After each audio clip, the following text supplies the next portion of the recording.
Hey guys, it's running news time once again. Thanks for joining me today for the running news. If you haven't subscribed to the channel, please think about it, hit that subscribe button and click the bell below for notifications of when I launch those new videos. It does help the channel out a lot as well if you give this video a thumbs up like. Story 1 today on the running news surrounds the Brighton Marathon. This has now been postponed for a third time.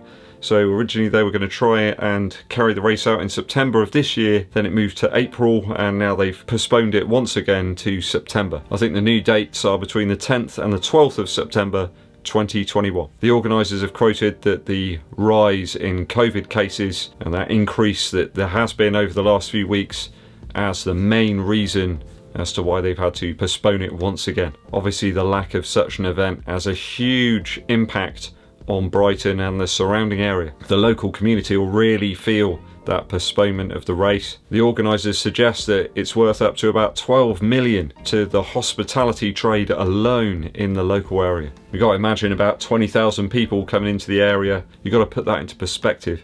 My town here has got about 43,000 people, so you can imagine like half of my town descending upon Brighton and spending money. I think they must feel even by April of 2021 that the pandemic isn't going to be over. There's still going to be issues surrounding putting on such an event. When you've got a mass participation event, you've got to be so careful to make sure you keep everybody safe. Of course, charities also benefit from an event like Brighton Marathon. The organisers have said since about 2010 that £50 million has been raised for charities due to the marathon. So let's hope they can get this one on in late 2021. There's a host of different options if you have got a place for the marathon, so please head over to the main website to check those out. Story 2. Heel Lux recently carried out a survey of runners and the shoes that they wear. They found that 3/4 of them were wearing the wrong shoes. That's a lot of people actually when you think about it, isn't it? The study does suggest that you should measure your feet at least once a year if you're a runner. So that means in both length and width. Apparently they can change quite a bit as you get older, perhaps after injury as well, and also after pregnancy. I have, since I was about 16 years old, been a UK size 11. Nothing much has changed there, and the width of my feet hasn't changed, but I'm still a young 41, so maybe in the future they might change a little bit. I am the sort of sad man that has been in fact measuring my feet all of that time. I've been so obsessed with shoes that, you know, it's just something you do when you love shoes that much. They suggest that shoes should be tried later in the day when your foot has swollen up a little bit. Perhaps trying them in the early morning isn't the best idea. And you should test the shoes out in person if possible. I mean, that isn't always possible right now. It's quite difficult due to the issues in the world, but if you can, try them out. I've noticed that a lot of the bigger manufacturers now are offering pretty much free returns on items, so that's probably the way to go. Maybe getting 2 pairs if you can, maybe a typical size and then one half size up or below perhaps. They found that having shoes that were too long or short had very similar disadvantages. Bruised toes or toenails were the biggest things, and the majority of people actually had shoes that were far too small for them. People often say to me, "Oh, you go half size up and all this." In certain manufacturers, well, there's a good reason. Over those longer runs, your foot will swell up, so you're going to need more space. And you do see lots of people getting to a certain point within distance races and then complaining about foot pain. Well, maybe it's down to the shoes. They suggested that don't get a shoe that's perhaps snug on your foot and hope that it breaks in, because it won't. Well, actually, I've found by testing out all these shoes that surround me right now that shoes do in fact break in a little bit. Certainly uppers do tend to get a little bit more roomy. I wouldn't suggest a huge amount, but certain models really have taken maybe 20 to 30 miles before they kind of become what they're supposed to be. So just bear that in mind. I'm not saying buy shoes and make sure they're very snug.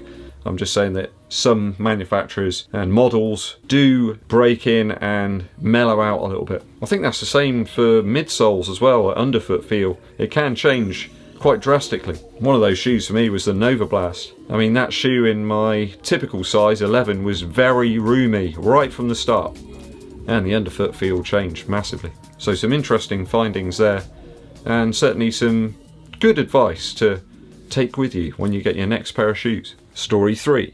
I recently spotted a Kickstarter campaign for another sustainable shoe. The Zen Run #1 is a vegan-friendly shoe. I looked into that, of course, because I mentioned about eating a shoe if the Hoka Rocket X is like better than all the other shoes that have been released this year. This one's ethically generated and it features plants in pretty much all of the parts. So this Kickstarter has been put together by the Zen Running Club, and pretty much the whole shoe's biodegradable, so you can put it into landfill and it will just over time turn into matter. They're using materials like cotton and eucalyptus in the upper, sugarcane and algae in the midsole, and natural rubbers without any additives, I suppose, to increase their durability in the outsole. All the materials here are sourced from renewable means. They're also using a knit-based upper, so it means there's no wastage of materials there, no offcuts. I think the big difference for me between this shoe and some of the other sustainable shoes is the awesome profile. It really is quite aesthetically pleasing. I think it is quite close to my beloved Zoom Fly Flyknit. I really did love that shoe. And I like the idea of that fly wire type lacing system around the sides of the shoe. Reading through some of their literature though on the Kickstarter campaign, they do suggest this one's only really for easy runs, recovery type efforts. Perhaps it's down to the midsole material. That sugarcane stuff is quite dense and not quite so forgiving underfoot. Weight in that US 8 or 9, I can never remember which it is. Comes in at about 287 grams, so it's about 10.1 ounces. There's 4 different colorways, I'll throw a few of those up onto the screen, but certainly a aesthetically pleasing shoe. It will just be interesting to see what the performance is like. If you're interested in participating in that Kickstarter, I'll put a link in the description. Story 4. So Nike have finally launched their full winter range of running shoes for 2020. There's 4 different winterized versions available. I did cover the Goretex Pegasus Trail 2 in my running shoe yay or nay video yesterday. They've also launched a Pegasus 37 shield and a React Miler shield also. Pretty much all of these have a Storm Tread outsole or a car tyre, bike tyre inspired outsole. They've cut lots of lines out of the outsole on these 4 shoes, providing some channels so that water can escape when you impact the floor. I think that's going to boost terrain contact somewhat and provide a much better feel in the wet. I've got to be honest, I'm quite disappointed by the rather boring and dull colourways that are always offered in some of the shield shoes. I mean, the Pegasus Trail 2's got some interesting colourway options, but the rest of them, just these sort of darker greys and reflective pieces on them, they're just a bit uninspiring. Consider that these shoes are going to be used in darker times, perhaps early morning runs, late evening runs. There's not so much daylight now, certainly in the Western world. You'd think they'd go for some bright and very invigorating clothing, perhaps adding more reflective pieces, some bright yellows, oranges, greens. Come on Nike, raise the game up here. You give us loads of bright racing shoes. Why not introduce some brighter colours into some of the shield options? Got to try to help keep runners safe out there.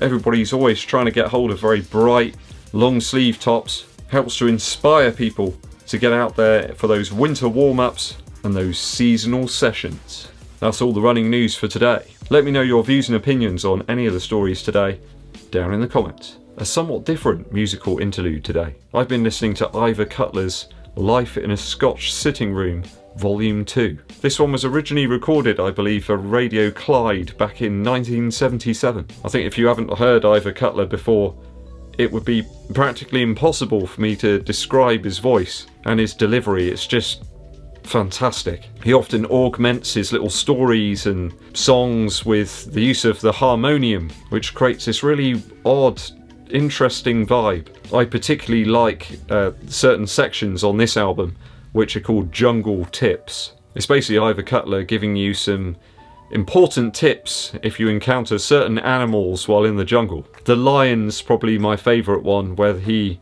suggests that you get some small stones to deftly insert them up the lion's nostrils to aid your escape. Go and check out Ivor Cutler anyway, I think you'll enjoy it. It might work really well as something between music and a podcast for you while out running. Ivor Cutler, Life in a Scotch Sitting Room, Volume 2. If you haven't subscribed already, please do hit that button and click the bell below for notifications of when we launch those new videos. It also really helps the channel out if you give this video a thumbs up, like, and share it with your running buddies. My name's EDDBUD, and I'll be seeing you